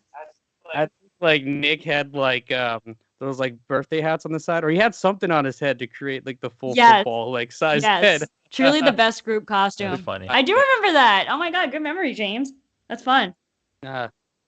Yeah, and for me, I'm gonna give the show a Success. because yeah, I mean, I think I had a great time watching it. I mean, like as sad as it was, I did think it uplifted me in ways. And like I said, I think the Helga, like the weirdly said, the Helga therapy episode is my favorite because I just love the way it talked about therapy that I don't think that like a lot of shows do, where it's just about like just being open and talking and not even like here gonna hop you up on drugs or we're gonna throw you in some loony bin, which I feel like is sadly still kind of a mentality between people. And I'd like that this shows in the 90s and still just like being open about it and like being able to express yourself in safe, nice ways. So that's my favorite episode. And you know, the Stoop Kid episode is always a classic. Yeah. Oh my gosh. Yeah, we haven't really talked about that too much. You're right. That was a great one. I mean, because that's just, you know, that's the mainstream. You know, everybody knows the Stoop Kid. Stoop Kid can't be soup. But it's great. And I love that in the, I think it's the movie, or maybe it's a later episode. I can't remember. But it shows Stoop Kid like, now I'm at like the biggest stoop ever, and he's at like City Hall sitting on the stoop. Nice. He's traveling to all the stoops around the world. Nice. And yes, I brought me back, and I really enjoyed it. And like I said, memories get. What's up? There was one more fan theory. I apologize. I'm sorry. It's that Stoop Kid was actually working for a drug dealer. He's not necessarily the drug dealer, but like he's sort of the plant out on the stoop, getting fires. He's what I read was that he was abandoned as a baby on the stoop, and he did that's why he doesn't leave the stoop. You know, but just doesn't make sense. Like it doesn't even have a bathroom there, or like who got him the food? Gotta live if in he that just building, push every. Like he has power. I don't know. It's like the over. same thing with the pigeon dude. Like how he got his food. Like how he got stuff to feed the pigeons. Like, just I don't know. You know, anyway. Pigeons are like rats. I don't know. I bet Stoop Kid stays on the stoop, but also goes into the house every so often, but not any more than that until that episode. There you go. But yeah, I'm giving this show Success. for sure. And I said, I said rewatching it really brought me back, and it wasn't a moment where I was bored. I was expecting more Ed, Ed and Eddie, and I forgot how deep this show got. And they said it was cool to hang out with other, you know, random Long Island fucks and to just be like, oh yeah, I'm watching Hey Arnold, and everyone's like, what? They're like, oh, like this, and everyone just kept telling me all their different memories about Hey Arnold. So really, it's like, I guess it really kind of speaks to, I guess, our generation a lot, which I think is really cool. Also, the thing that is cool about the show too is like at that time, even today, like most of the shows about like kids growing up like in a suburban area, and this is like a rare moment that's like kids growing up in the city. You know, when I was 8 years old living in Brooklyn, I lived with my grandparents too. So I was looking back at a lot of that too, because my parents had 2 full-time jobs. So I literally lived with my grandparents in Brooklyn for like most of my life. So I don't know, it always touched me on that part too, seeing a kid in the city living with his grandparents too, which is not something I saw very often on shows. So yeah, I love Hey Arnold, love it. But now let's wrap this shit up, Ben. I think we got an email. Right? Yay! And he was in the chat a little earlier. Can I play the theme song? Do it. Can I play the theme? Go ahead and play it. You youngsters need to learn what's good. So in our email at totally.toonular@gmail.com, you can send us notes too. It doesn't always just have to be Joshua Dolan. He just happens to be in there. So Joshua says, hey guys, I wanted to throw this out there. So these toys, he sent a picture of 2 Alf toys. Alf is back in the zeitgeist now. He says, so these toys, what is it? So these toys struggling through the Target. Feels like it's 30 years too late, but how great was the Alf cartoon? It was him on his home planet of Melmac. You may be a little too young, some of you guys. Yeah, I've never seen an Alf cartoon before. Bro. Because it was part of a sitcom, right? Originally? He was a sitcom, yeah. And then I want to say... I just discovered that it was an acronym for Alien Life Form. 100%. Oh, that's right. So Alf hit really big. And then I want to say it's either the 2nd or the 3rd season. In 1987, there was an Alf cartoon. And I vividly remember watching this like every fucking Saturday morning. But it takes place on his home planet of Melmac, so you get to see it's like a prequel to his time here. And he says, some of you guys might be a little too young to remember Alpha Mania, but it was insane. Not going to be able to send a video. He's got like 6 projects going on. And then he says, anyway, love you guys. And Goofy, referencing, what is it? The Goof Troop, was supposed to be a cow. Old McDisney had a cow. He didn't like crossbreeding. He wasn't Dr. Moreau, you know. Talk to you guys soon. Dr. Moreau. Congratulations on the 200th. So that's from our dear friend Joshua. Nice. He sent that. You youngsters need to learn what's good. He sent that to totally.toonular@gmail.com, just like you can send us notes as well. Thank you. Also, we didn't even talk about like when Arnold was trying to do the perfect Saturday, and some of the list was watch cartoons in the morning. Oh, no, that's true. Actually, now I remember too. I really like the episode where Helga tries to steal his hat, because as a dude, I wear a hat constantly. It's a very rarity I don't wear a hat. I wear a hat everywhere. When he's just freaking out because he doesn't have his hat and he can't wear it for a full day, like I've been there. You know that like dread of feeling naked without your hat on. Too. And the fact his parents gave him the hat too was also emotional. Yeah, you're right. It was like a special hat. I have to say, I'm someone with long hair, and I felt that like on Where Deer Set, actually, I wore a hat like every day. Sometimes when it's just the right time of year, your girl needs a hat. I mean, I'm a hat guy all the time. I mean, the past couple episodes I have been wearing a hat here, but I can't leave without wearing a hat. It's weird to me. I don't like it. Especially when you get hat hair and then you're like, well, now I got to commit, And it's like, well, if you take my hat, then what am I going to do? So anyway, yeah, I get that. Arnold, totally. I only put the hat when I don't want to wash my hair. And but when I was a kid, I had like a couple years that I had a phase to always have a hat on, but it was always a hat that was like 3 times bigger than my head. So that's funny. Yeah. But like James, what is next week? All right. Next week, we're going to take a little easier next week. It's only a 9-episode show. And it's relatively new. It's a show I've been wanting to rewatch because I think it's awesome. It's technically a Marvel show, but it's not related. It doesn't it's not a Marvel show. Like, it's not like whatever. It's an adult show. It's on Hulu. It's a little weird. Ooh, they I just think I know announced what that it they're is. doing a second season, and it's Hitmonkey. Yeah. Oh yeah, I haven't. I need to finish that anyway. So that's Never good. even heard of Hitmonkey. this. I thought you were gonna say MODOK. It's like the plot is exactly what it sounds like. He's a hitman who is also a monkey. Yeah. And he fucks everybody up. Yeah. Awesome. It exists in Marvel. It is a Marvel comic, but there's for Nicole, you don't have to worry about there's nothing that there's no superhero world you have to worry about or think about. Good. Yeah. Okay. It's literally just a hitman monkey. Everything just exists in this 9 That does ease episodes. my anxiety, so thank you. Wait, who is the person? Is Jason Sudeikis that was? Yeah, and it's voiced by Jason Sudeikis. He's the ghost Oh. hitman. Yeah.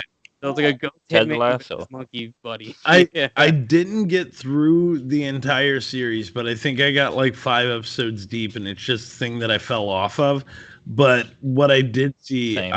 I enjoyed thoroughly. Yeah, and it was part of. It came out the same time as the Patton Oswalt MODOK show, and it was one of those Marvel shows where it still wasn't because the MCU now controls all the TV, and this is pre-Disney Plus, still pre-Disney MCU. So Marvel still had their own shit they were just doing just because kind of TV shows they just had a property, so to make a show out of it. So this was on the chopping block. They canceled all of them. Yeah. So MODOK. Because MODOK is on the movies too. Yeah, So but this was one of them though. This was on there because there's another show called Hellstorm. I think that also got canceled. Yep. That was a live action show. But so this was on the chopping block, and they just announced I think a month ago that FX bought it, and they're doing a second season. That's really cool. Nice. Because I think Hitmonkey, it's not MODOK is connected now to the movies, but Hitmonkey is so not connected to anything that I think they're I don't care, just have the MCU. I just think it's such a cool concept. just he's literally an assassin monkey. It's and that's everybody's reaction when he kills them. Yeah. They're like, really monkey, sad, what is happening? Wow. I'm excited to check it out. So that's next week. And shout out to Dwayne Steeler, who says, Booty she-wolf. How? Oh, yes. There you go. All right, let's end this bullshit, guys. All right, Ben, where can you find you at? Always at yarn_Yeti on Instagram, at shit.house.productions on Instagram. Send me a note. I got bottles of sauce to sell you. I got fucking t-shirts to sell you. I got DVDs to sell you. Hit me up. Yeah. Leo, what about you? Can not find me, but still access the latest episode of Make No Diff. Hey, let's do it right now. Valentine's Day with Sam Zhang. We hang out on Valentine's Day together because we're both alone, and we get a few phone calls in too. We talk about our favorite and worst memories of Sam Zhang. So That's awesome. That's so funny. Oh my gosh. It was a good time. Thank you, Sam Zhang. Nicole, what about you? Yeah, I'm on Instagram as _Nicole Matarese. I'm on Twitter, fantasy_shed and TRTD podcast. Check out. Totally recommend this, dude. I haven't posted new episodes in a while, but if you haven't listened to I just realized all these new shows have been out for a full year, so it's been a year, right? Yes. I realized that the last episode I was like, oh my god, I didn't even really talk about my podcast. You need the dot, so So thank you for everyone who checked out my solo podcast and everything. I doubt you, yes, you listening out there have listened to all the podcasts I recommended. So now's the time. Go back and listen to them. Go back and listen to it. Yeah, but I forgot. It's been a full year since we started doing all these extra shows, and Make No Diff number 8, Married with Ben and James. We've got another one coming out this week, right? Yes, this week's coming out. Hopefully by the end, it only took us a full year to get almost through the first season. But we're getting there. We got episodes. We're dropping them. So I love it. Keep a lookout. Love it. Awesome. All right, let's get off of this shit. Thank you, everybody. Peace out. Bye. You guys, this is all Kyle's mom's fault. Shut up, Cartman. Kyle's mom is the one that started that damn club, and all because she's a big, fat, stupid bitch.